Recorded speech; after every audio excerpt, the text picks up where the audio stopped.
Hello, and welcome back to another episode of Bridging the Gap. Some are saying that this is the best podcast out, and who am I to argue with them? This is now the 20th episode of this show, and while 20 isn't like a huge number in the grand scheme of things, conducting 20 interviews with a variety of artists across disciplines like music, painting, 3D art, creative direction, etc. It takes a lot of time and effort to research and make sure I'm asking questions that hopefully they're finding meaningful and worthy of their time and attention. I don't have anyone helping me with the show, so I'm the producer, editor, social media manager, all of that. But I really do love doing this because every interview teaches me something new, and speaking with these really brilliant people has helped to broaden as well as sharpen my perspective on a lot of different things in the arts and in life in general. So I hope and believe that as you're listening to these episodes, you're also learning new things or gaining knowledge that you can apply to your own journey in life.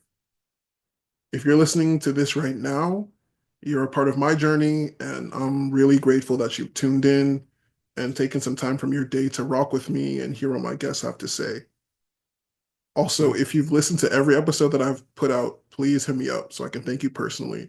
You're a real one, like, if you're out there. So yeah, just let me know. Um, as always, make sure you're following us on Instagram at bridging underscore the gap pod. Bridging underscore the gap pod. I'm also starting to put up episodes on YouTube because I know there are people that prefer to watch slash listen to their podcasts. I'm kind of like that. So the link to the YouTube is in the show bio on Instagram, but then you can also just subscribe at Bridge Inc. on YouTube. So that's Bridge INC.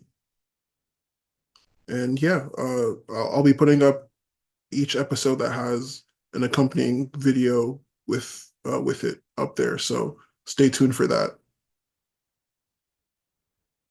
My guest for episode 20 is Mark Sabino.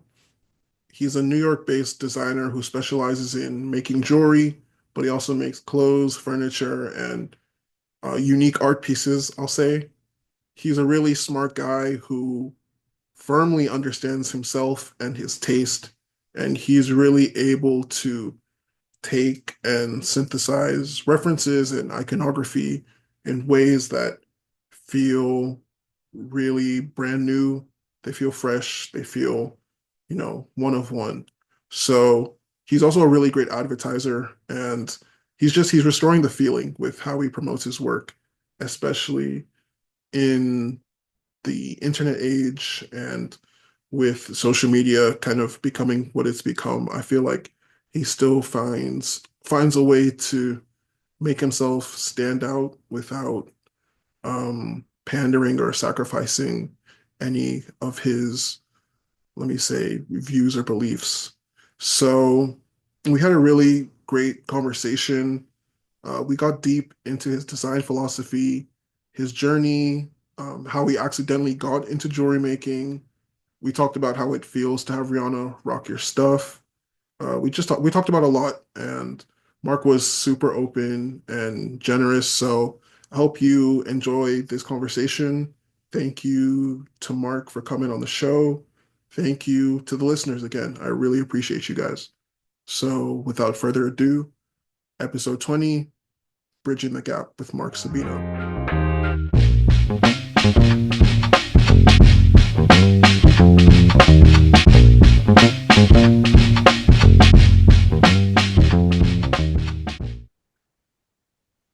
Hello, hello, and welcome back to another episode of Bridging the Gap.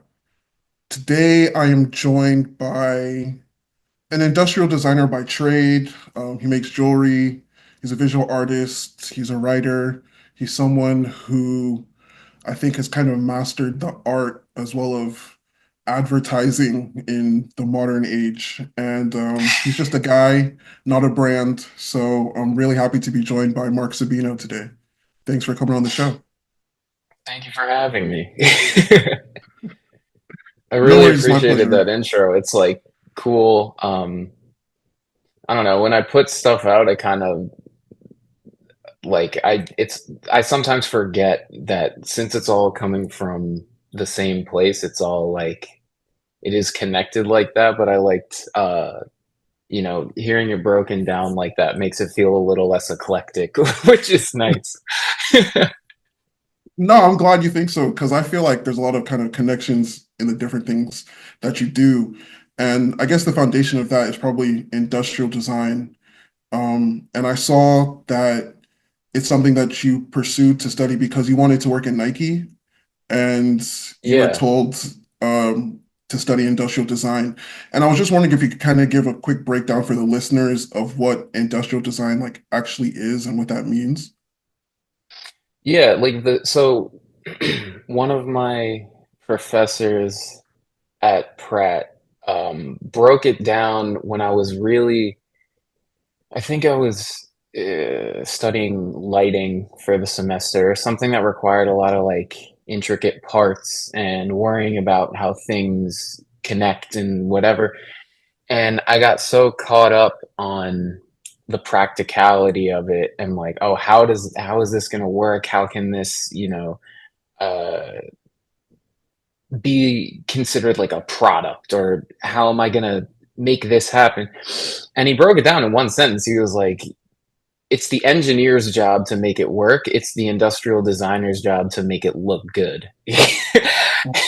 And that kind of changed the way I thought about my whole process because like it is it is obviously important as a designer to design within like the scope of what's possible, but it's like it kind of expanded my way of thinking in that, well, I was told that you're not going to have to do everything yourself. Like there are going to be teams that work on specific parts, and the designer's job, like what you think about is like the realm of forms and the visual hierarchy of it, and what makes like one chair better than another. The ergonomics come from the design, and then the engineer makes it so that it's sturdy and it lasts a long time.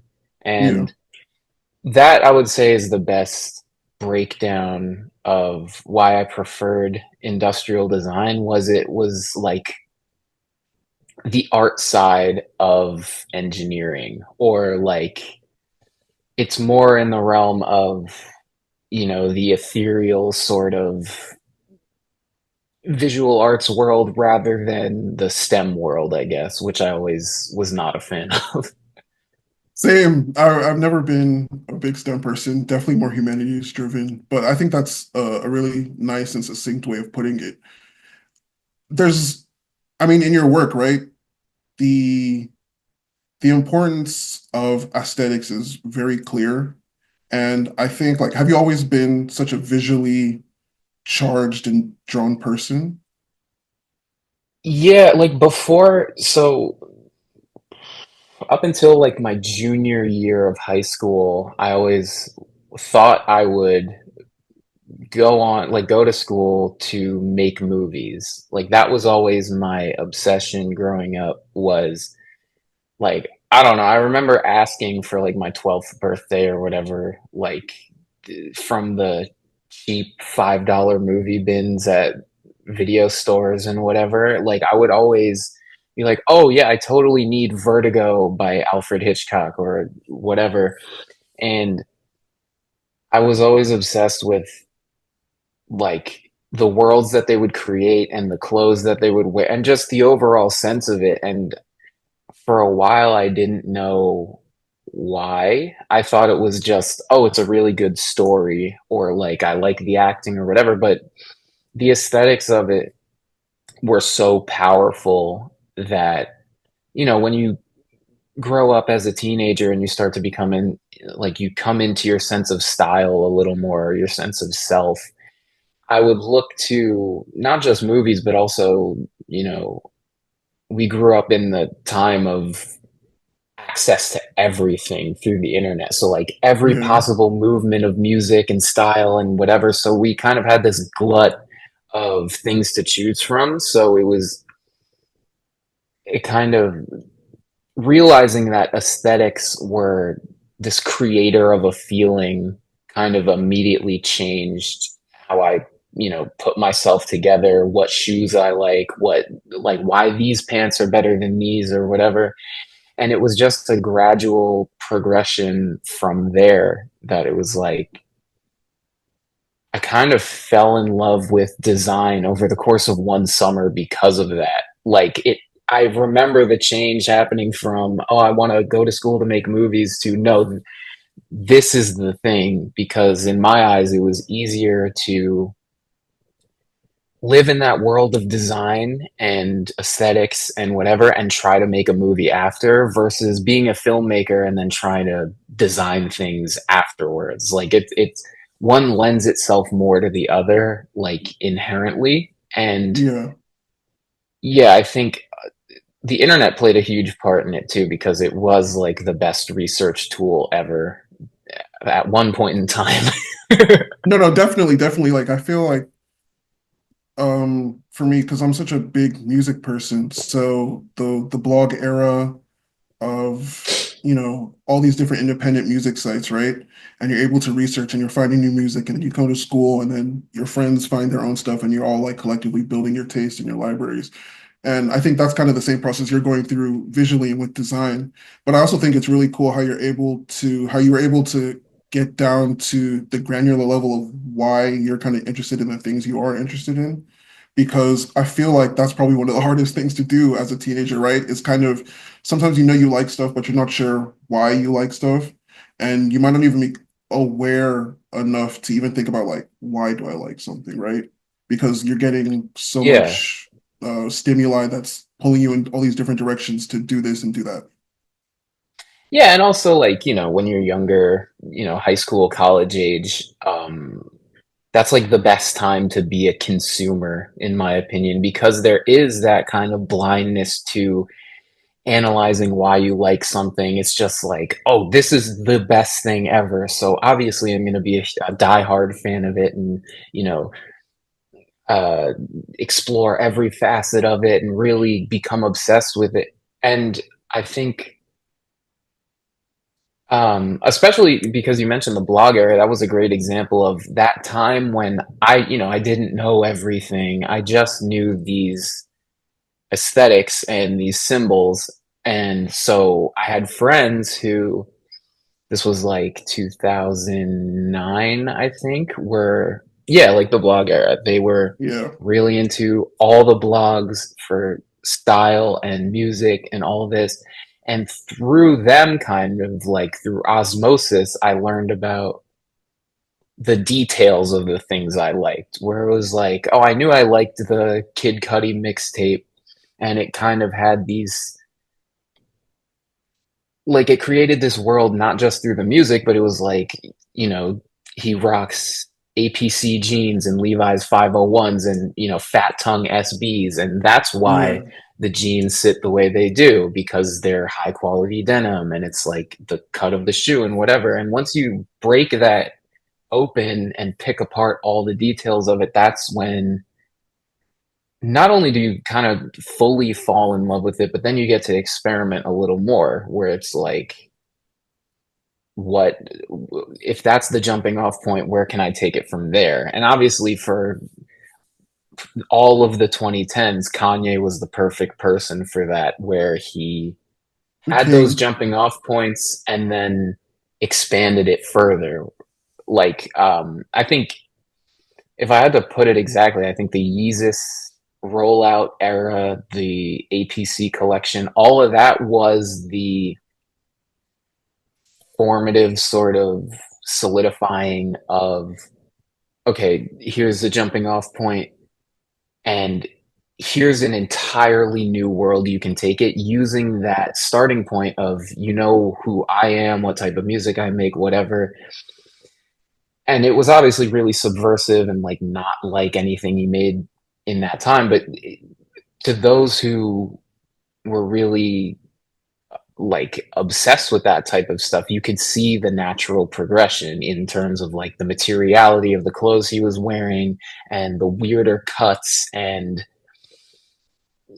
I mean the sonics of the album itself were huge as someone who only grew up listening to rap and electronic music basically. Like um hearing it fully on that level Yeah. where it was like this is a blockbuster production of experimental avant-garde sort of things that have been floating around not in the mainstream. I'm going to present it in this, high-end kind of way. And the aesthetics were, I would argue, the largest part of that besides the music, where everyone remembers the big projected music videos on the sides of buildings and all Yeah. of his outfits from that time with the balaclavas, and then the Red Octobers were this huge icon of a period of time. And that was kind of because it was like all obviously laser precise and expertly done, that was when I realized not only that aesthetics played this huge role in other forms of art, but it was the, like, relating it to advertising now, it was the best communication tool to establish the thesis of the project besides just listening to it. Yeah. No, I think that's a really great breakdown. And yeah, Yeezus is probably a perfect example. I think no one on earth is better than Kanye at being able to take a bunch of references, synthesize them, and then kind of weave them into his own narrative and present it in a way that still feels like fresh and unique. So, like you said, if someone did something like Yeezus today, I mean, it wouldn't be as subversive or groundbreaking or whatever, just because, we live in an era of like maximalist stunts almost. But at that time, it just felt like groundbreaking. And I think, how that's been able to inform your understanding of the importance of aesthetics is really fascinating, because I guess now we can sort of talk about how you translated that into your own process of creating art, right? So at Pratt, you did study jewelry making. And is that something that you kind of had in mind that you wanted to do? Was that a conscious decision? No, it was so in my first semester of senior year, that was the year that I finally would have been eligible to take the sneaker design course that I went there for. And then registration was alphabetical by last name. So by the Yeah. time it was my time to register, the class had like a wait list of 9 people or something. And I was distraught because I was like, well, that class was the reason why I went to this school and why I studied industrial design and whatever. But I fell in love with furniture and the realm of actual design through the process. But still, that was like the tent pole that I was shooting for. Um, and then I was talking to my advisor, and to like make it up for me, I guess he showed me a list of classes that weren't in my major that had the right amount of credits that could replace the sneaker class. And intro to non-ferrous jewelry was one of the options. And the only reason I took that class was because I wanted to make a Yankee necklace for myself. And I was like, okay, if I take this class and I learn how to make this necklace and that's all I get out of it, it'll be worth it. And then next semester I'll take the sneaker class. And then I made the necklace for myself, posted it online, and from there, like one or two of my friends hit me up for one. They're like, "Oh, can you make me one?" Sure.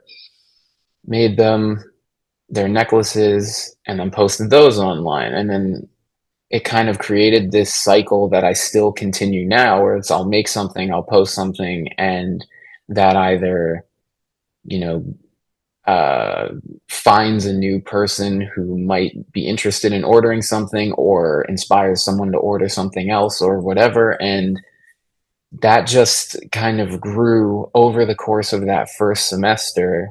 And I was in that jewelry studio like after hours, other people were working on shit for class, and I already got that out of the way, and I was trying to make these, personal orders or whatever. And then by the time the second semester came around, I just needed more access to the jewelry studio because it was getting to the point where I was getting consistent orders and new, you know, uh, trying things I didn't try before, like making kind of, allowing myself to experiment off the curriculum they were teaching. And I Mm. didn't even bother trying to take the sneaker class because I just needed another semester of access to the jewelry studio. So it was kind of pretty much by accident that it took off the way it did. I feel like some of the best stuff happens by accident, though, right? And I do want to clear up like it. I know like I'm being a little facetious by saying it was by accident, but the method I was doing, this was like 2018 when I was selling it through social media. I remember telling my professor about it, and she was like, she like pretty much anyone I talked to about it didn't think it was a viable selling marketplace because the traditional routes for selling jewelry were in a jewelry store or a department store, like all these, very decades old ways of selling things. But I Diamond saw, District. yeah, and there are tons of hoops to jump through, and it's very regimented, and you have to,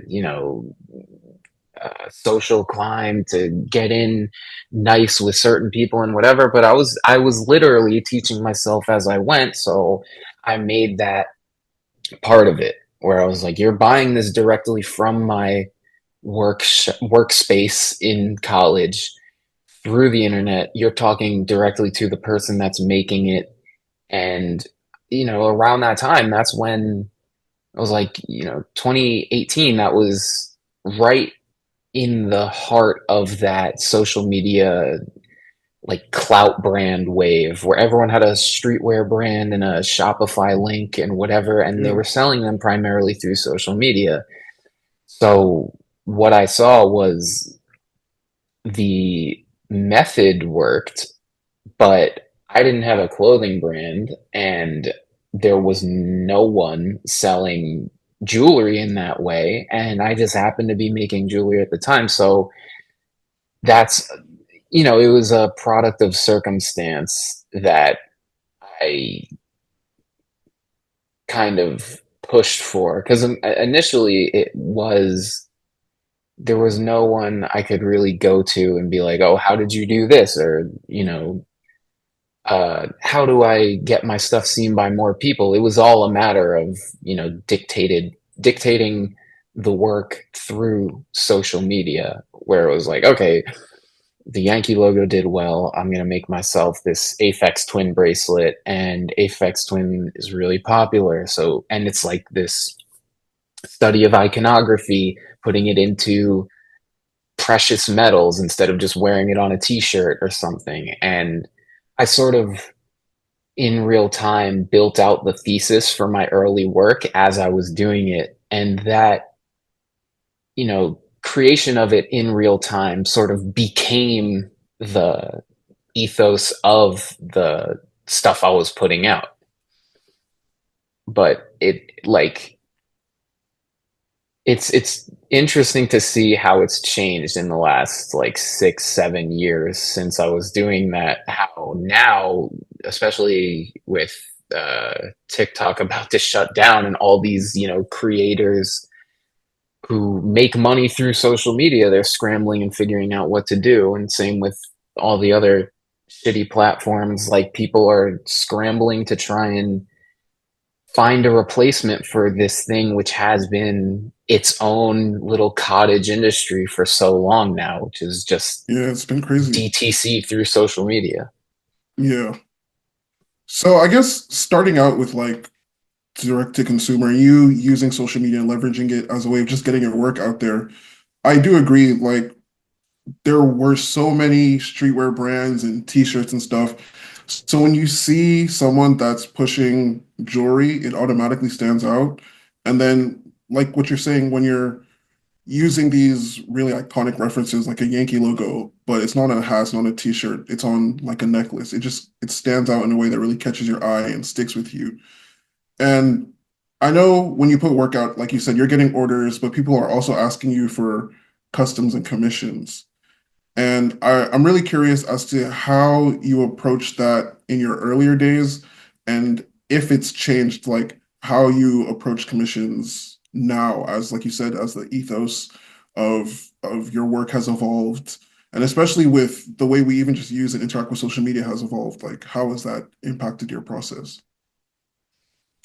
Um, I would say it's still the same thesis for the jewelry, which is I've always been obsessed with modern iconography and discovering what are our personal icons. So, like, traditional jewelry throughout hundreds of years, the icons for it have been, God and religion and these very deep ancient things that are the typical icons you find to put in gold and silver and whatever, crosses, stars of David, any sort of like it's these sort of instantly recognizable symbols. And so I started off piecing apart what my personal ones are, or what ones I think represent our moment in time. And for me, it was the Yankee logo and the Aphex Twin logo, and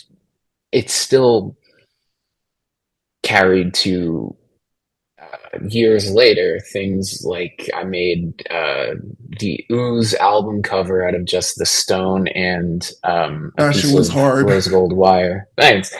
But that's exactly the iconography I'm talking about, where you see it and it's, to those that understand it, it's this recognizable symbol told not so expressly as printing it on a t-shirt, but at a certain point, the experimentation of it kind of went hand in hand with the iconography of it, because I don't know when the change happened, but I'm a pretty harsh critic of myself and just what I want to put out, what I would want to consume, whatever. And so there was a time when I kind of,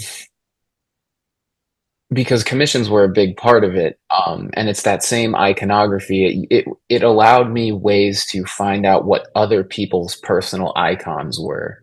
So maybe it was an anime I didn't watch, or an album I didn't listen to, but they would want something inspired by that because it meant so much to them that they wanted to capture it in gemstones and precious metals. So it would either put me onto something new or get me to think about something, or force me to think about it in this abstracted, deconstructed sort of way to turn it into a piece of jewelry. But there was a moment where I started to get critical of myself, where I was like, okay, I have to find that line between this is a statement through abstraction and recognition and iconography, or if I'm just blatantly capitalizing on someone else's artwork, where someone could just slap something on a t-shirt and sure, it's a tribute and it's whatever, but in actuality it's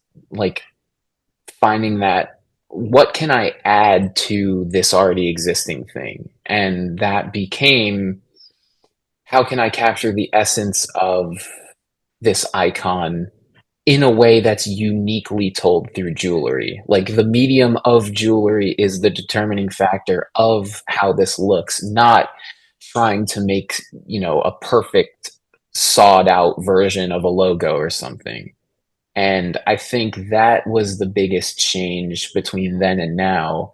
Because, also back then, when I was starting out and I was trying to grow my reach, I'm not immune to playing the hits, so to speak, being like, yeah, this is a really popular logo. Like, this will probably sell pretty well.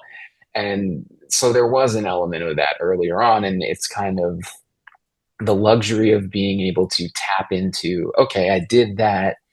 Now I can go inside and kind of figure out, well, what does a piece from me look like versus a piece from Tiffany or Cartier or something else? And that's, I think, what sparked the focus on advertising, which was finding out what the stuff that comes from me, playing up the fact that it does just come from me. Like, for better or worse, I don't have all the tools and expensive giant casting setups and whatever. I'm making stuff from this very specific form of scratch, and instead of trying to hide that, that was the biggest change, was realizing I have to embrace that because that's what makes it unique. If people come to me versus going to Essence to buy a ring or something, then they're coming to me because they want it to look like the other stuff I made, not because I'm just a contractor that's supposed to make this exact pristine whatever. And it's something that I'm very grateful for, because not it's like it allowed me an opportunity to more or less find my voice in that medium instead of just being kind of like a chameleon. Okay, yeah, no, no, I get what you mean totally. And I think it's really cool because, like you said, the difference between even jewelry or t-shirts is you're kind of adding something, and it's your personal interpretation of these symbols and these icons. And the ooze ring was one that I remember seeing and being like, holy shit, because I love that album. I'm a huge King Cruel fan, and seeing the way you're able to kind of literally bring that to life was so crazy. So I'm sure, other people get that feeling as well when they see icons that resonate in their own personal lives. I do want to get to advertising, but before we do, I just want to ask, has anyone ever brought you an idea where you're like, I wish I thought of that myself? Um, there have been times. I mean, it's for some reason I'm blanking right now, but I will say there have been people who have commissioned me things like it was their idea that wound up being way more popular than I had anticipated. Um, Okay. one specific one that is constantly floating around and I'm never getting credited for it is this cigarette holder keychain. And it was Oh just yeah. yeah, like, the person reached out to me and they just wanted it was a pendant for a necklace that held a cigarette, and, like, held it in place, it wouldn't fly all over the place, whatever. So I made that, and it was just supposed to exist as a necklace. Then I was like, oh, this kind of, like, I could put this on a key ring. So I just did that for one of the product shots, and then that took off without me, basically, or not without me, but like, I really wish I put my logo on the picture, because that specific image of the cigarette on the keyring, like, I still see it posted from time to time, and it's always like source unknown. I'm like, well, it's not that hard to find it. But that specifically was not an original. That was a commission for someone, and it's it it's also why I don't make products in mass that often, because an example like that is, like, I'm sure I could have sold a decent amount of those if I made more, but I was like, yeah, this wasn't my idea. Like, I'm not Yeah. gonna make this as a product on my site because this was someone else's idea to have this commissioned. Now, if you want to take the time to commission your own version of it, that's a different story. But, having it mass produced and readily available when I didn't come up with it is it's like something you have to parse out in real time a little bit. Oh yeah, for sure. I mean, I think that still requires a bit of integrity to see that, even though you know it'd be really popular. Because I'm sure there's other people where it's like time to mass produce and set up a shop on Etsy or something. And I think it's also it goes back to me kind of constantly critiquing myself is I know the trick of social media is once you become known for one thing, you can't ever really escape it. And like it's the reason why I never made another Yankee bucket hat after I made the one for Rihanna. That was originally I made it for just as an idea I had. Like I'm gonna stitch all these regular new era Yankee hats together into this big bucket hat. And I made it for myself in 2019 and it just sat in my apartment because I think it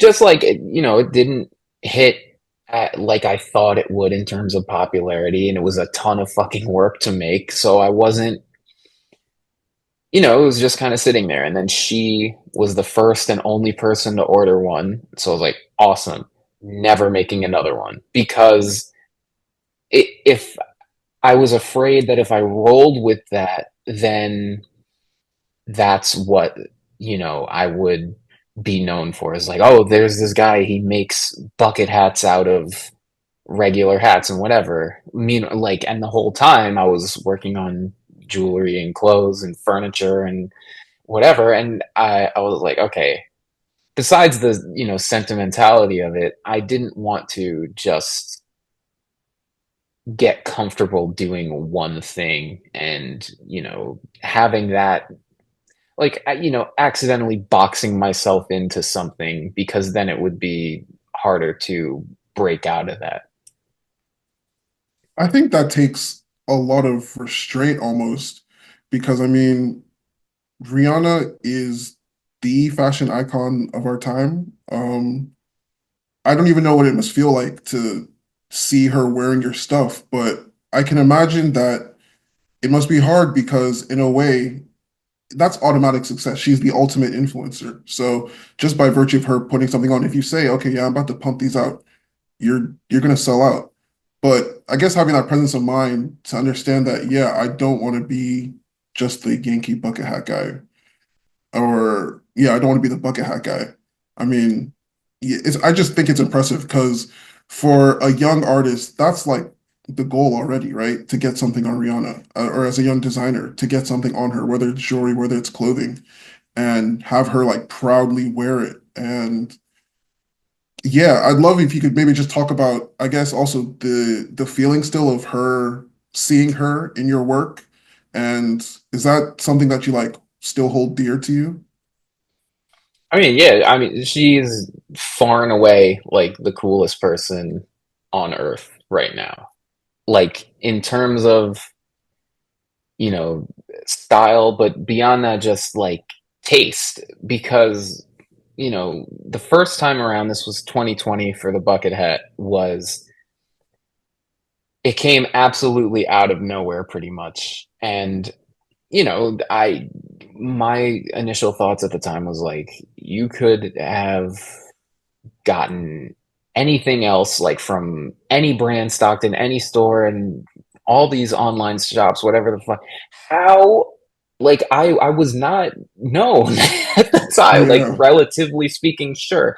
I had like, a couple of thousand followers on Twitter or something, but that's like it felt like nothing. And that really changed my perception where it was like the people who are really, really good at what they do have an eye for everything, and they'll find wherever the fuck someone is making something good or interesting or whatever, they'll seek it out. And I also have to give credit to her stylist, Jaleel, who was the person that found me through Instagram. And her whole team is like the best at that, which is seeking out the stuff that other people are blind to, basically, or choose not to, um, are too lazy to kind of do the digging to find any new interesting stuff. And that's why people at a similar level to her aren't dressing as interestingly as her, or aren't taking as many risks, or having these many personal narratives as she does. And Yeah. yeah, I mean, it's still, she recently commissioned me for the cadet hat, and that the feeling didn't get any less like mind blowing, because at that point it wasn't so much the shock of, oh my god, she found my stuff, how did this happen, what it was like. In that instance, it was like you could have gone to anyone else to make this hat, but you came back to me because this narrative of myself working with the Yankee motif carried through all these years, and it made sense to her or her team or to whoever that I would be the right person to make it in a similar vein to the first one. And that kind of, I don't, not to be a cliche, but it kind of like restored my confidence in my own work and my confidence in the consistency of art and artists as this sort of realm of communication that can go beyond regular words, or keeping in touch or whatever. Like they can come back years later and that thread is still the exact same as it was before, Yeah. and we pick up on that narrative we were creating. And yeah, it really, like, I don't know, it just, in a time, especially now within the last few years, where anti-intellectualism is so rampant, and there's a lot of sort of anti-analytical feelings towards how people digest art, how it's just how you make it, and it's just how you experience it this one way, and there's no sort of subjective weird viewpoints for it. It was kind of a reminder where it's like, no, art can exist in all these different ways, and it can take long times and periods in between moments and whatever, but it's a constantly living and breathing thing. And honestly, it was the main thing I thought about, or not the main thing, but like something that jumped out to me this time was the first time she ordered something from me. I didn't have a logo, I didn't have a tag, I didn't have anything. And in the time since then, I had come up with my logo, I had come up with the tagline, "A guy, not a brand." And I realized, when you were talking about like the choice to not turn the hat into a mass produced product or into this thing, I think looking back on it, I realized that's what I was trying to embrace. Was, had I started up in, you know, an e-shop, or a page for the hat, and it's like, I'm gonna sell a bunch of these because I know they're gonna sell out and whatever, and I'll pitch them to these stores and whatever, I realized that would have been turning into a brand. And what I was trying to do, and I guess it followed through, was emphasizing more that it was, I wasn't emphasizing the individual side of it, like the guy half of it, not the brand that I could have, Yeah. started up or whatever. It's cool because I guess the ethos is or it was there. You just might not have had the language then to sort of put into words, but through the course of your work developing, you're able to do that. And I think it's also really sick that she came back to you and commissioned you again because I guess it shows that she does value the value that you bring to your work and the language that you're able to communicate in both visually and through design. And it's something that she definitely appreciates, or else she wouldn't have come back to get that commission. So I mean, congratulations to you on that. I know that's Thank you. it's cool. It's cool as hell. Um, in following your work, because I know advertising has come up a bit, I think one of the things that really drew me to your work were your ads. And I love advertising. I think I've always really appreciated good advertising, and I appreciate it now more than ever because I feel like ads are just so bad these days where, there's no elegance, there's no romance to it, not to try and like wax poetic or whatever, but really it's lacking. And I feel like your ads, there is that romance, right? It comes across to me like you're someone that also has a love for really good, solid, tasteful advertising. And it really got me curious about, I guess, where the origins of that came from, and if you have any early memories of being influenced by any specific ads or things that kind of stood out to you. It's funny, like it more so came as a product of rejection. Like you said, ads now are so coarse and grating and like insulting that it was kind of a manifestation of a few things. For my own personal stuff, it was I realized that just posting product shots of the thing I made was never enough to sell a product. And it like it had to tell a story and it had to have a narrative to it. And the narrative didn't necessarily have to be, oh, your life will be changed if you buy this product or everything will be all right.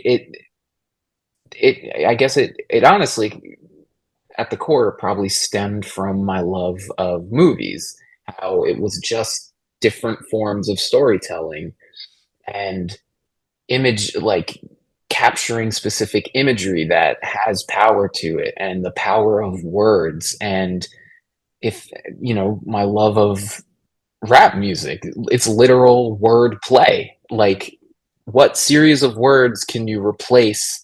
Like, instead of this word, try this one because it means this, and it turns into its own form of art where it's how can you express so much in the most concise way possible in the form of copy. And it was kind of an amalgamation of all those things. And I will say, when I was 10 or 11, I was taking the bus with my mom, and she had back in the days of iTunes. You remember they had sometimes the pilot episodes of TV shows would be available for free as like Yeah, a yeah to like test out a new show or whatever. She had the pilot episode of Mad Men on her iPod video because it was free, and I remember watching that on the bus and that opening scene where it's Don Draper at the bar and he's asking someone why they prefer to smoke whatever they were smoking versus Lucky Strike. And the whole dissection of advertising as yes, it has these origins in this manipulative, like at its core, it is the driving force of capitalism, and it's this, it's selling people things they may or may not need, or in the case of cigarettes, things that will kill them. But having it looked at in this, like embracing the subjective beauty of it, where it's like, no, the stories that are being told are the important part. It's never about the product being communicated. It's about how can you get something to connect with people and the human side of them.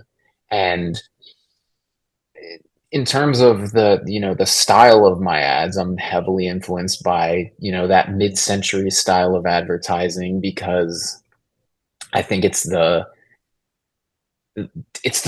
polar opposite of how everything looks now or looked when I Yeah. started doing it.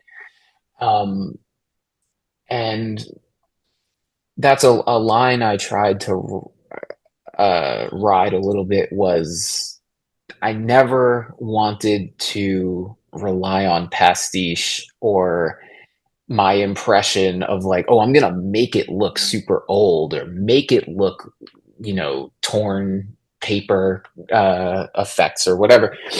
It was, and this is, I guess it ties back to my taste in clothes, my taste in furniture. All this stuff is I'm obsessed with, and with jewelry. It's about iconography, but more importantly, my idea of what classic means. So, what are these things that, if you, in every decade they've existed in, could they work? So, things like a Ralph Lauren polo shirt, or an Air Force One, or a Cortez, or an Eames lounge chair. Every decade since they've existed, they have a place, and they're always going to be classic. Whether or not they're the most cutting edge thing, that's up for debate, or whether they're the most exciting thing is different. But I'm obsessed with the things that stand the test of time as these pillars almost. And that's kind of what I tried to capture with my personal ads is some of them are very jewelry specific, but in other instances, I like to make ads that could have been for any other product. I just happen to make them for mine. And that playing with that, I think, leads to that sort of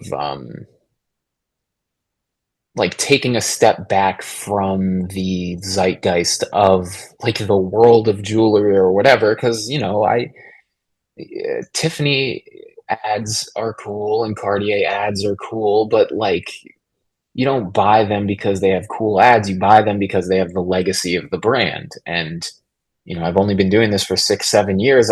I don't have that same legacy, so I have to put in the work of something like a Nike in the '90s or uh, all the companies that were competing with each other in the mid-century times where that was the ultimate way of garnering attention and vying for people's dollars was the playing field was level through TV, newspapers, magazines, billboards, like these everyone was operating with the same rule set. It was just how you utilize those mediums the best. And I think that's what over the last half decade or so, that's what social media turned into, which was it was just this level, in theory, level playing field. We all have the same tools to work with. Yeah. And it was just similar to driving on a highway. You pass however many billboards per minute, and it's the same with scrolling through social media. You see however many ads per scroll. What what would make something stand out that isn't just relying on being inflammatory or being like, you know, Yeah, just uh, trying to like shock you to gain your attention, right? yeah, because I do see that as a reaction to the stagnation of social media recently, is you see a lot of people with like, they went full edgy, where it's like, we're gonna, have the most fucked up videos and like this epic cringe humor, and we're gonna put all this ridiculous like Mountain Dew stuff on our clothes, and it's like it definitely stands out, and it's different, and people seem to like it, but that was never my taste, and it was never what I felt comfortable doing. Like this very flagrant sort of, I guess it was just a difference in philosophy on how to grab someone's attention when everyone's attention spans are so bad. Yeah, fried. I think you said a lot of interesting stuff, and there's a timeless nature, I guess, to your ads, speaking on how you're getting references from like the mid-century times. And I love that you said it's your interpretation of what classic is, because that's really what comes across. It reminds me of going through like my dad's car magazines when I'm a kid, right? And seeing really beautiful ads for like Porsches and Mustangs and what I really appreciate about your ads is I don't feel like I'm being sold to. It's like you said, in terms of you're telling a story. You're really good at using visuals to tell a story and very minimal copy to just like supplement it. And it's really subtle, it's super tasteful, and I just appreciate like the effort that you put into it, because man, it's so easy now. People just like, you can just promote your post on Instagram and it's going to be seen by thousands of people regardless, right? You don't have to try, but you try and you care, and I appreciate that because a lot of people just don't. And it adds to the narrative of what you're doing with your work and with the jewelry, and even like the apparel that you're doing and making ads for that, right? It all tells a story and it comes together really beautifully. So I have to commend you for Thank being you. able to traffic in that language really well. Thanks. Well, because about the sponsored post of it all, there have been times when I had, an ad that I had faith in, and I was like, or a product I was really hyped about or something, and I was like, yeah, this is gonna be it, and whatever. And algorithmically or timing wise, it just didn't catch. And those are the moments where you realize that, yeah, and like you said, it is kind of this relationship to effort versus social media. And for a while, it was this is a viable way to earn a living or spread the word about your product, or, have people who may give you opportunities find you. And so I just treated it with the effort I wanted to get back. And it was, and also like, it's not to mention, like, I have a tremendous amount of fun working on this stuff. Like, I, I not to like be like, oh, like I love it, whatever, but like coming up with the right way to say something through copy, or the right image to take, or whatever. It's in my eyes, they're making mini movies or telling these mini stories, and giving that the effort that not only I think it deserves, but like the attention that I think can produce something good is, at one point, was 100% worth it to me, because it felt like, um that was my form of expression, that I had this unorthodox way of doing things and I had to roll with it. And utilizing that platform and sort of not letting the platform dictate the way I sold things, but rather the other way around, um, was a huge part of it, because it was similar to when I first started out selling jewelry online. At first, not everyone I talked to about it got what I was trying to do for it. So, in the early days of some of the ads I was making, I think the first one that really popped off was I made some shorts and I recreated the picture of Meek Mill with the fries on his legs in the pool, and I was Yeah. wearing my shorts.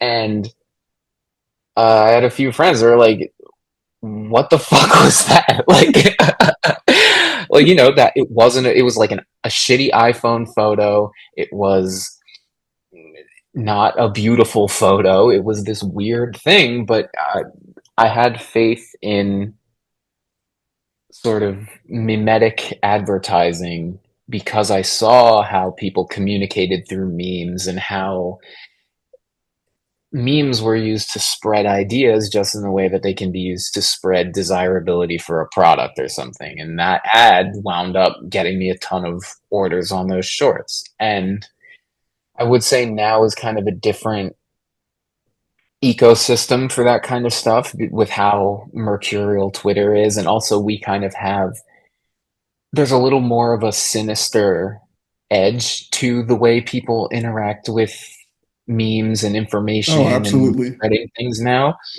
So I think we're all kind of in a transitional period of, okay, what's the next few years going to look like in terms of how we want things or how we are interested in things. And yeah, I think being tuned into advertising is also, there's like the psychology of it. Being interested in an ad, or say there's an ad you really love, sort of dissecting it and being like, why does this speak to me so strongly? Like, why do I like this image so much, or the way it's worded, or whatever? It tells you, it lets you find out more about yourself as a consumer too, which I think is also really important to do, especially now that, everyone has like Timu brain and stuff, that everything is so easy to access and consume so fast, that really piecing apart, being like, well, what am I looking for? Or like, what article of clothing do I actually want? And instead of what's just being presented to me. Oh yeah. I mean, one of the reasons I can't really use TikTok is like every third flip is an ad for some type of random clothing. And Yeah. if you're, I feel like it's kind of predatory in that way where it's just you're just pushing stuff to people who are gonna buy it because it's happening so fast. You're not even taking the time to be like, do I even want this? It looks, and it adds to, I guess, the wastefulness of fast fashion. But that's like a whole other tangent. I'm not gonna go on Yeah. that right now. I think one of the things that you said that stood out to me is just that like you're having fun with this. And one of the questions I even prepared for this relates to that because I really feel like there's a lot of playfulness in your work. I think one of the favorite things I've seen from you is the wooden frame shirt hanger, right? So it's like it Yeah. can turn a t-shirt into art, literally. And I'm like, this is a series like it's a really cool concept, but at the same time, it's kind of silly and it's Yeah. fun. And I was wondering, like, do you see playfulness as part of your practice, really? It's so that's a line. I keep saying I try to ride these lines, but it's true because it is like there is some uh, cloudiness to some of these. I never want to be cynical with something I make. So I like to have fun with stuff I make, but I also have a distaste for what I call like quirk core, where it's like, Yeah, oh, it's this really silly, it's a pencil sharpener that looks like a toilet or whatever. There's nothing wrong with that type of kitsch. It's just, going back to my idea of what classic looks like. There are things that are classic that are fun or kind of, you know, more lighthearted in their shape and in their design. Um, and sometimes there is, especially on the advertising front, I think having that sort of tongue-in-cheek nature to it is super powerful in terms of communication, because it kind of, it feels a little more comfortable rather than just something super intense and ham-fisted and whatever. But a lot of the time, it I would say it always, whether it's lighthearted or joking or silly or serious, it always, I try to always make it sincere and that it'll be something that I can provide an artist statement for if need be. So the clothing hanger was, um, I got this in 20, I think it was spring, summer 2014.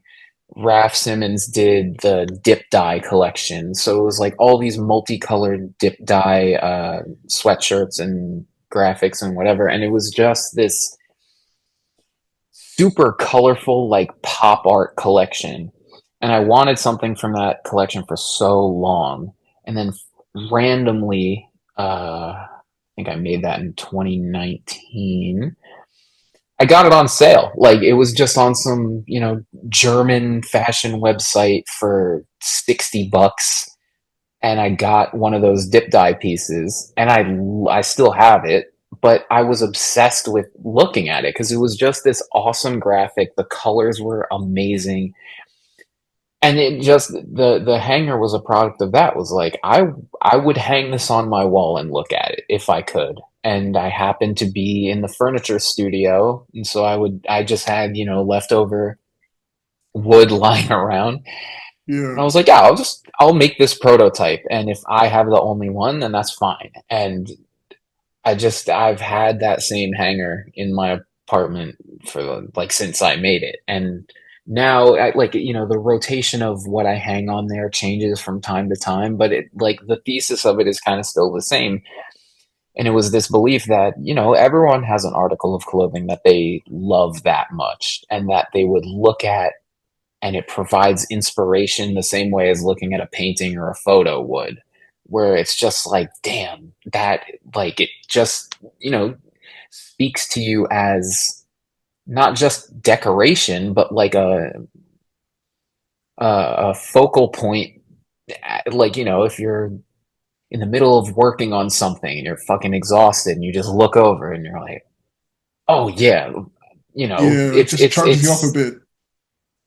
yeah, it's just as much embracing the visual art side of clothing design as the actual garment construction and how it relates to the rest of the collection and whatever. Like it is that same love of iconography where it's like this is taking the graphics of a t-shirt as the a painting's canvas or something, that it can provide the same visual stimulation as those other things that you would normally hang in your home.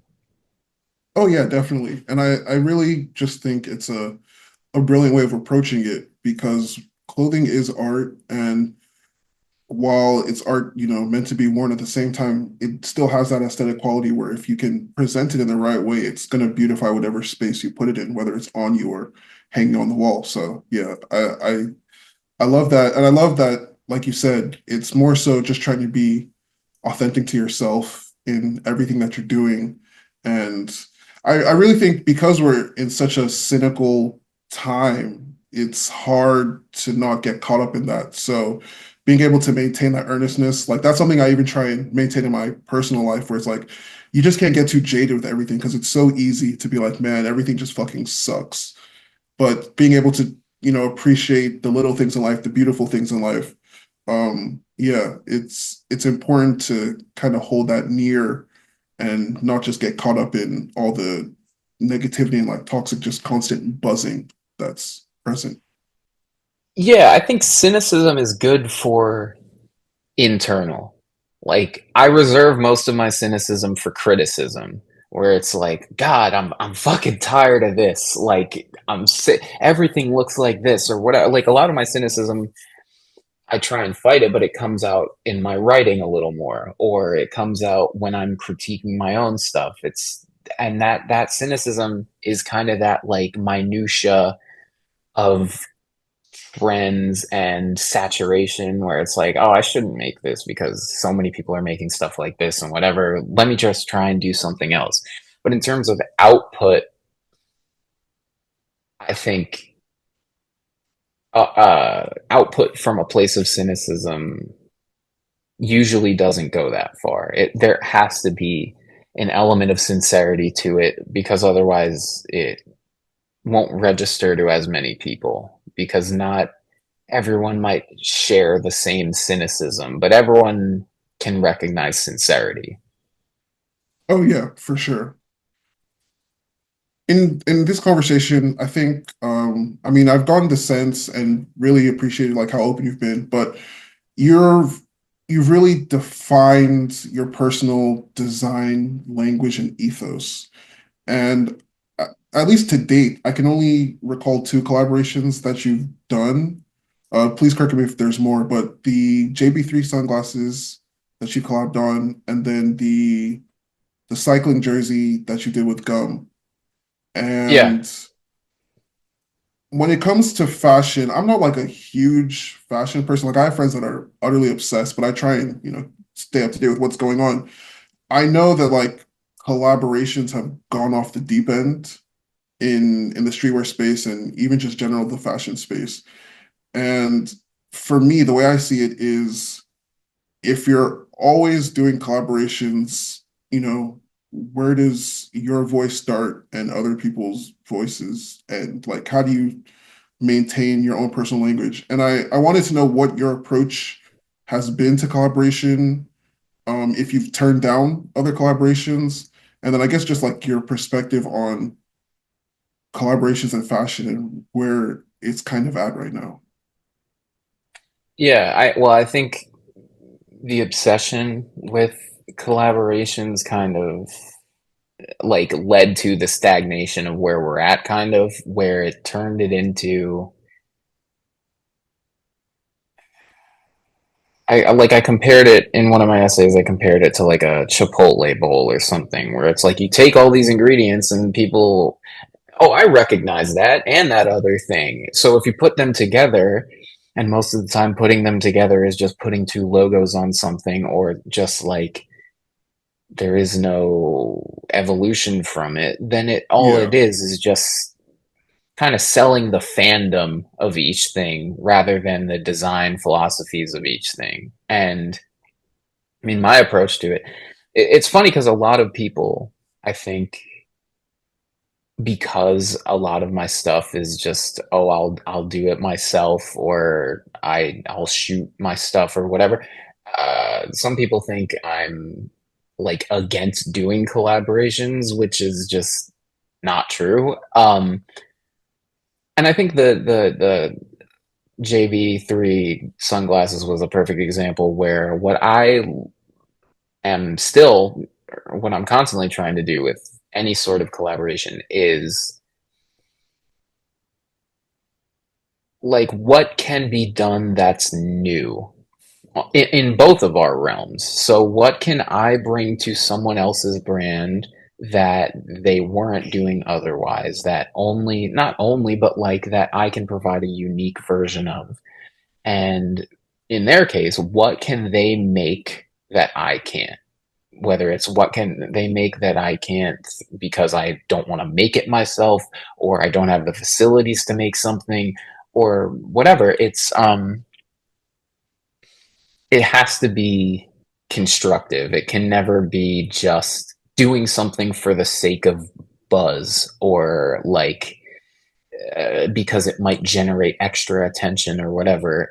And so I think the sunglasses were a perfect example where I have no idea how to make sunglasses, and it was not something like it was not a world I was necessarily a part of besides wearing and liking sunglasses, but he sent me some samples and they were made in Italy, really high quality. And I found myself over the course of the week just grabbing them before I left the house unconsciously. And I was like, these are like, I wear these all the time. We should do something because I think I could do something that's different than just, you know, what a typical collaboration could look like. And on my end, it was I have a chance to show what my version of or like, my version of these sunglasses would be. And so it was the mix and match color schemes, and it had the charm that you could wear as a necklace, and it was entirely constructive. It wasn't just, throwing things at the wall to see what would stick.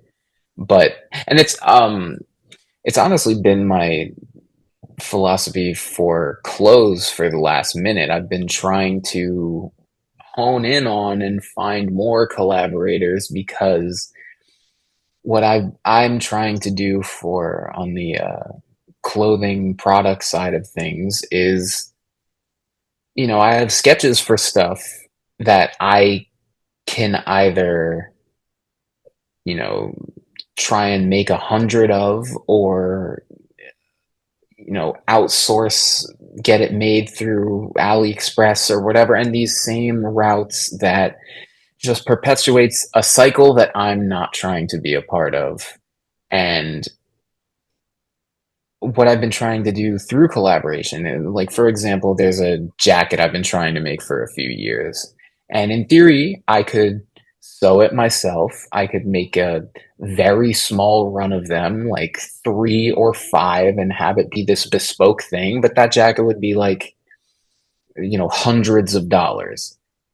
Or I could find a brand that already makes jackets that maybe needs some, you know, a little extra jump start or whatever, or they want to try something new. But the important part is they have the production methods to make these things.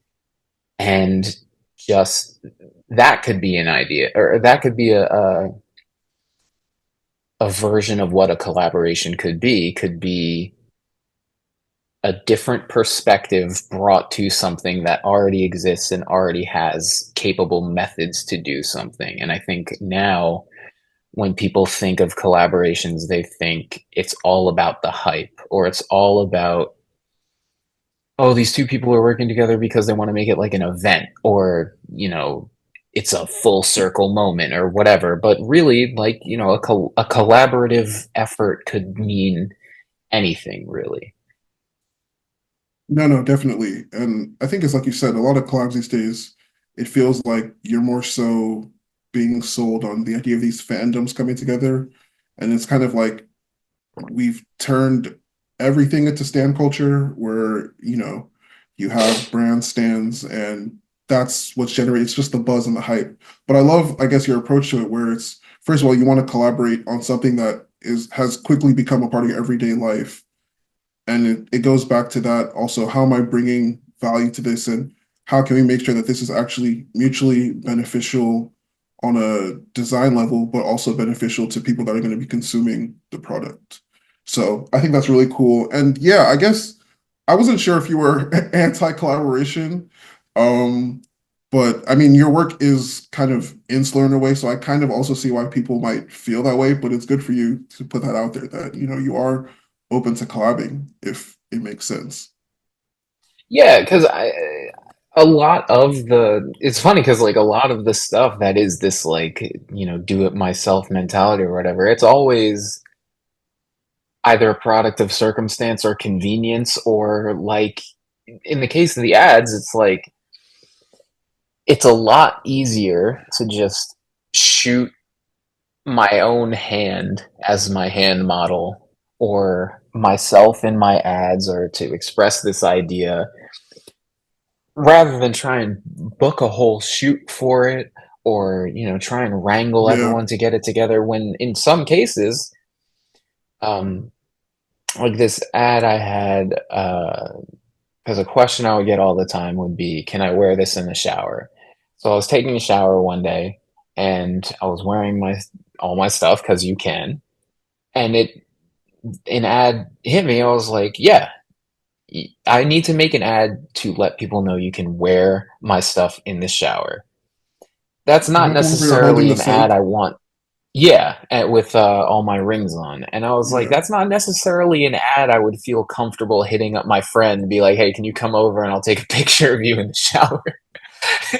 So with that, it's like, all right, I'll just roll my sleeve up and hold this bar of soap, take it on my Yeah. phone, and that is what an ad could be.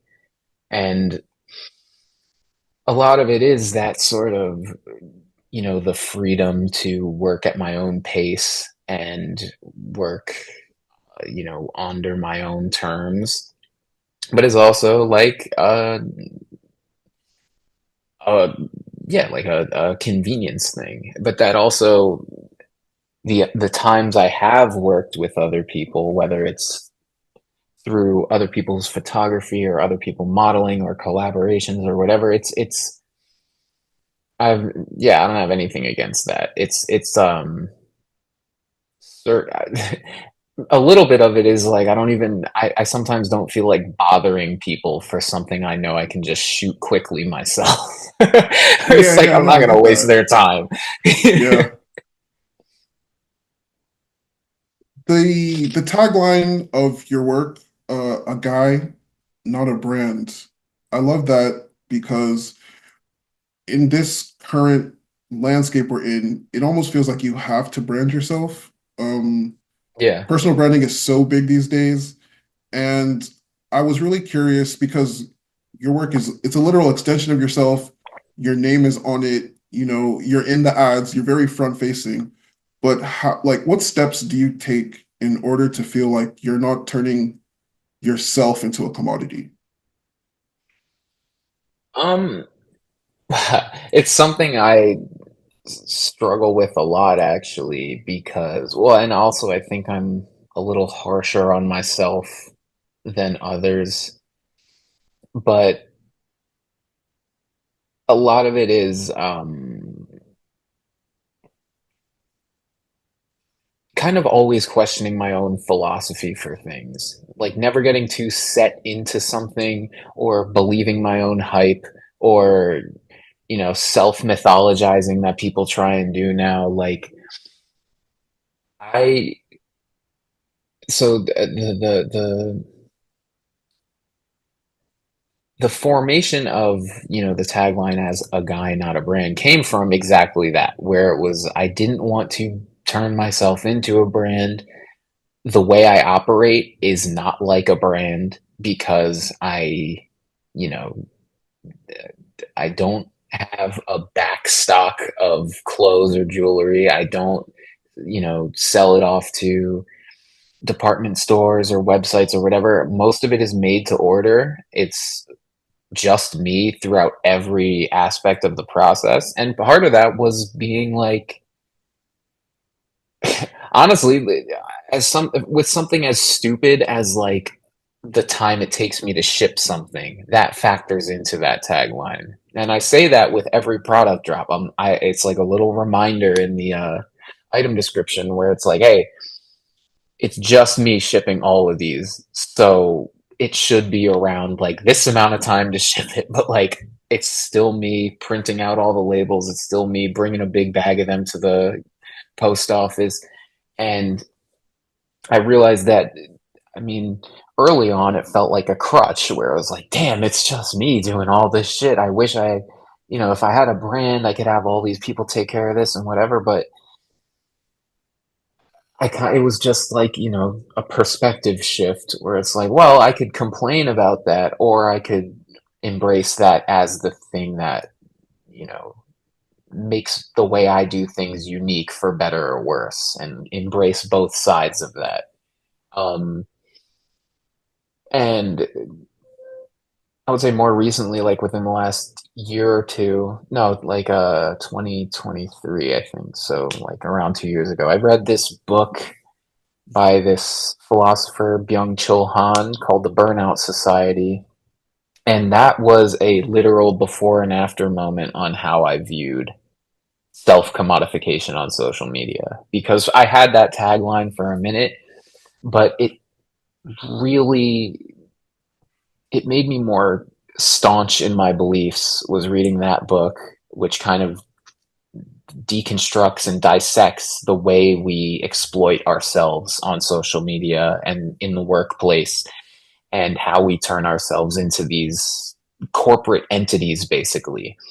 And so I kind of doubled down on being like, you don't come to me for a brand experience, you come to me for a guy experience, whether that's coming to me as an artist or a consultant or whatever. It's always as an individual. I don't represent an entity, I represent someone with opinions and flaws and different tastes and preferences, all of these things that influence the end product, not something that's made to be perfectly polished in order to appeal to as many people as possible. And I think worrying about smoothing yourself down and sort of, optimizing yourself is the trap that a lot of people fall into. And it winds up, uh, Han says in the book, uh, we burn ourselves out because of that, because it's that self exploitation has no limits. You can always constantly, prune yourself a little better or optimize yourself a little more. And it gets to the point where you just drive yourself crazy. And I think embracing the inefficiency of operating as a solo person, it's a nice sort of guardrail for me to focus on the stuff that actually matters for myself, which is usually about how can, the stuff I love, how can I tell a better story? How can I how can I get better at making products? Or uh, can I be a better photographer? I can, how can I improve my wordplay and my copyright, like the things that are manageable versus, oh, Yeah. how can I make myself a Teflon brand is just, astronomical compared to it. Oh, definitely. And I love how you said, you want people to come to you for the guy experience, not the brand experience, because I feel like we've really gone away from that intimate kind of almost like mom and pop feel, right? Compared to these days where everything is so like big and maximalist and we deal with these huge brands and they're being small brands are always getting, swallowed up by bigger brands and they kind of lose what made them Yeah. special. But I think it's great that even with how impactful social media has been in your journey and getting your work out there, you're not letting it subsume who you are as a person, and you're still able to maintain that individuality both for yourself and then also like across your work still. So that's great. Thanks. I always like to ask my guests to give a little advice to my listeners, before we wrap up. And I wanted to ask you what steps you think young artists and designers can take to know themselves better, so they can kind of, stand on their own feet and not really get swept up in the overwhelming wave of like social media stimuli and the million reference points and everything is kind of self-referential these days. Like there's a lot going on. So how can people take steps to basically define their tastes a little better and what they like? um I think there's a lot of talk about poor media literacy now and how people digest movies and TV and if they read books. Um, but I guess the rule of thumb is you can never really, unless you're like some insanely one of one unique, like you study from the moment you wake up until the moment you fall asleep. Unless you're that, you can never overanalyze anything, whether it's an ad you like or a commercial or a movie or a book or an album you love. You can never get too heady with it, because the more you dig into the minutia of why you like something, the more you learn about yourself. Because that's how, through sneakers, I found out I love design more broadly. It's not just, oh, I like the way shoes look, I like the way things look proper. And it's the same with music. Why do I like this song so much? Oh, it's because I love the saxophone, or because I love blues tuning, or I like the, a smoky sort of effect applied to guitars, or whatever it may be. Once you find out about that, then it opens your door to discover more things like it. You can also find through that analysis, it's also really helpful in finding the artists or people you respect who they treat that way. So you'll watch a Scorsese movie and he'll talk so much about, Eight and a Half by Fellini. And then you'll watch Fellini and you'll realize, oh, it's not an accusatory sort of, oh, he got it from there.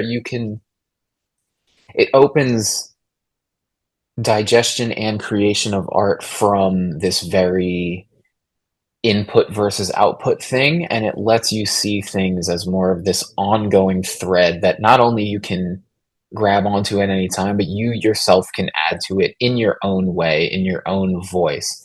And I think analysis is the best way to find that voice, because once you realize, like, this is what I like about this thing, or all these elements together, then you can kind of piece together that your voice is kind of determined by those things, as well as, your personality and things like that. So I think analysis from a critical standpoint, from an enjoyment standpoint, you can never, it, it's always that deep, I guess. No, that's a good way of putting it. And I think, yeah, I would echo that because a lot of stuff these days just feels kind of ephemeral and it comes across, you're like, oh, this is cool, and then it goes away. And we don't really take the time to sit with things and understand, damn, like, why do I actually like this? Why does this speak to me? Why does this song speak to me? Why do these jeans speak to me? So yeah, I agree. You can't do enough analysis into things that call out to you and speak to you. And the more you do that analysis and you're able to understand what you like about a certain thing, then it's a thread that kind of builds on where you can follow it down, find similar things, or like you were saying, the artists that you love, who influenced them or who do they look up to and which references are they pulling from. So being able to go down all these different rabbit holes and synthesize them within yourself and understand, okay, this is why I like these things and that's why they speak to me. Definitely invaluable. So I totally agree. I have to say a huge thank you. I have like two quick questions, but before we get to them, just want to say a huge thank you because you've been super open with your time and just sharing your journey, and it's been a really fascinating conversation. I definitely feel like I've gone to learn a lot more about you and your work, but also just like, your worldview. And really appreciate you for sharing that with me and for with all the listeners.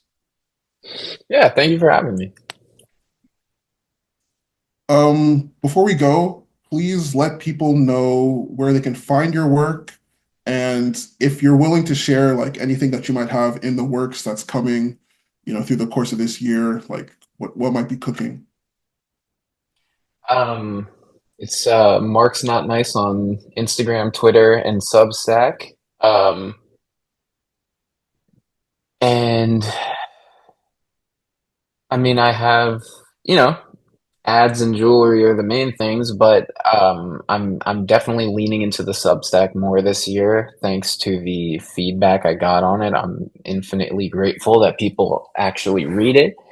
And that I'm not just rambling on there, but I'm certainly using that a lot more and using it kind of as more of a direct hub now that I'm using Twitter a lot less.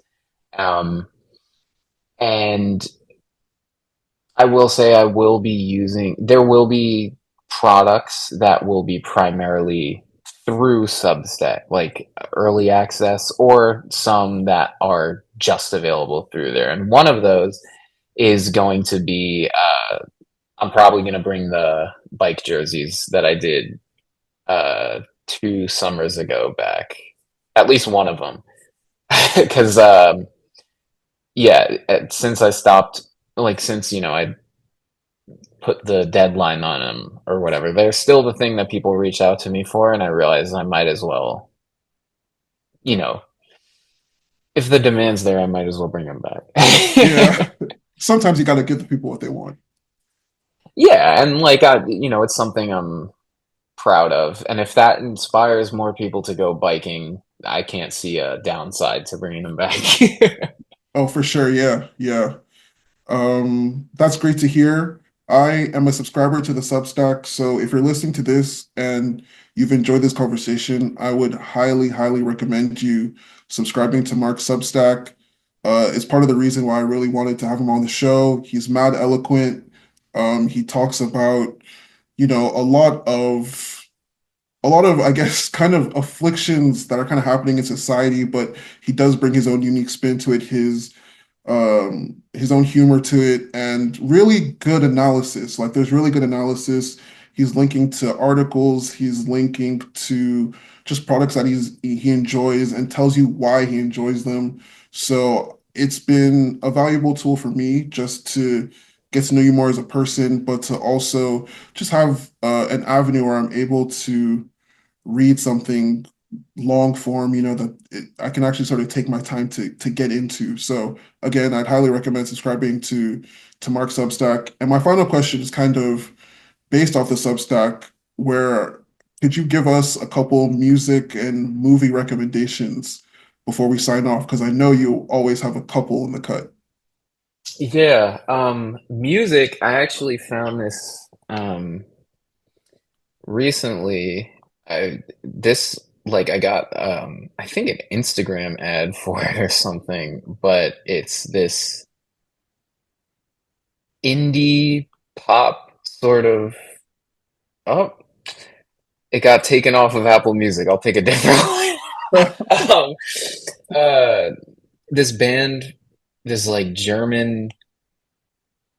It's like it's kind of no, not German. Sorry, they're from Glasgow.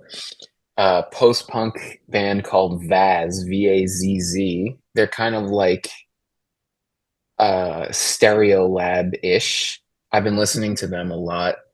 And yesterday I saw the movie Queer by Luca Guadagnino, and I fucking loved it. I would recommend everyone to go check that out because it's got some of the best uses of commercial music in a movie I've seen in definitely in a year or two. It's Oh, like, wow.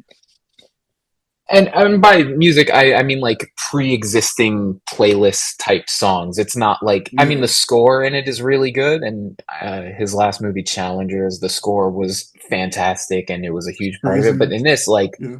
the specific needle drops throughout, like my jaw hit the floor at certain times. And oh, there was something else I recently watched called it's this like stupid caper movie. I think it's on Freevee, which is like Amazon Prime's version of Tubi or something with movies Yeah. for free with commercials. Called Quick Change from the '80s with Bill Murray and Gina Davis. It's just like a stupid like bank robbery comedy, and it's kind of like Scorsese's After Hours a little bit, where it's like stuff keeps going wrong and the story keeps going whatever. It's like less than an hour and a half, but it's just like a good old fashioned like a screenplay ass movie where it's just like setup, payoff, setup, like Yeah. whatever. That was a it was one I didn't know about, and I checked it out, and it was just like a good old quick, nice movie. No, that sounds like it's right up my alley because I love a good caper. And yeah, big Bill Murray fan, so I'll definitely check that out. Oh yeah, But yeah, again, thank you so much. This has been great. I'm gonna make sure to link all of your site and everything in the description notes. But yeah, thanks for coming on the show, man. Hopefully we get to have awesome. another conversation sometime soon. Yeah, thank you for having me. No worries. Peace.